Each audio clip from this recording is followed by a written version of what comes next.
They say the moon turned red that night, hung low over Constantinople like a bleeding wound in the sky. Some called it an omen. Others didn't bother with prophecy. They were too busy praying or sharpening blades. Far beneath that crimson moon, within the cavernous sanctuary of Hagia Sophia, a young man named Petros sat alone. He was not a soldier.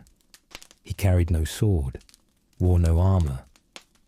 What he held was a scroll, half cracked, brittle with age, rescued from the imperial library before its great iron doors were barred for good. Petros was a scribe, a scholar barely 20, with ink-stained fingers and a mind stuffed with the wisdom of dead philosophers. That night, with the Turks camped beyond the shattered Theodosian walls, Petros wasn't thinking about victory. He was thinking about memory, about loss, about what it means when an empire dies and no one writes it down. Outside, the city gasped its final breath. Children huddled in cisterns. Mothers whispered lullabies beneath crumbling mosaics. And in the streets, soldiers made ready, lighting the last torches, drawing blades that had seen too many winters. But inside the church, Petros sat still. He listened to the distant echo of cannon fire. The rumble of Mehmed's great bronze bombards had become a rhythm, one the city had marched to for 53 straight days. And now, on the 54th, the rhythm was changing. It was building to something final. Earlier that day, Petros had met a man, a soldier, grey-bearded, heavy with scars, armour scratched and pitted with age. His name was Leonidas. They'd found each other in the forum, watching a marble statue topple in slow collapse. The emperor's likeness, broken at the knees. Petros had asked if he was afraid. Leonidas had laughed, a dry, tired sound. Afraid? No. We've already fallen, boy. We just haven't hit the ground yet. The words clung to Petros like ash. Now, in the candlelit quiet of Hagia Sophia, he remembered that voice, low and gravelled. Leonidas had spoken of battles past, Varna, Nicopolis, the frozen rivers of Thrace. He'd buried friends in shallow trenches, fought under banners that no longer flew. But it wasn't the blood Leonidas feared. It was the silence that would come after. That's what frightens me, he'd said. Not death, oblivion, that no one will remember who we were, what we stood for. And that, more than anything, was why Petros had stayed. Not to fight, but to remember. He dipped his quill again. The ink was nearly dry.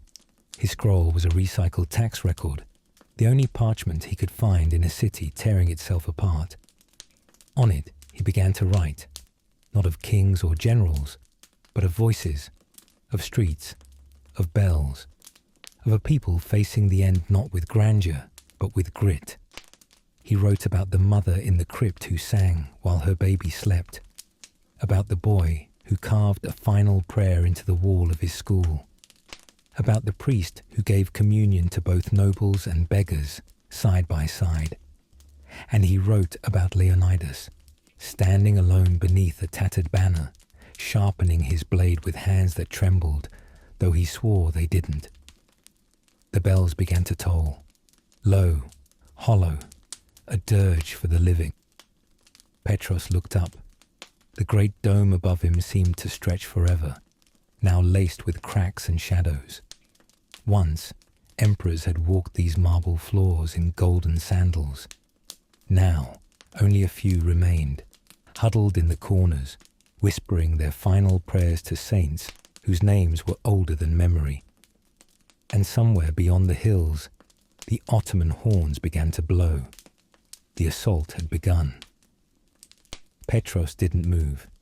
He knew the end was close.